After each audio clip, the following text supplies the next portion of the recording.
Тэр дуулах гэж төрсөн.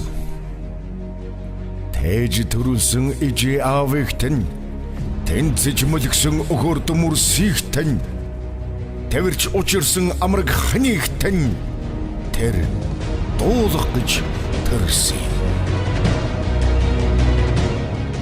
Тэр эгшиглэх гэж төрсөн.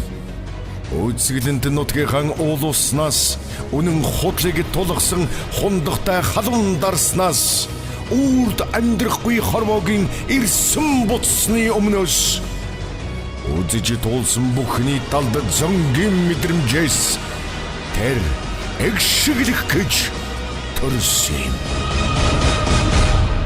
Монгол улсын соёлын тэргүүн ажилтан хөгжмийн зохиолч Жалбуугийн Батболд. Миний мөн чанар таны чин сэтгэл.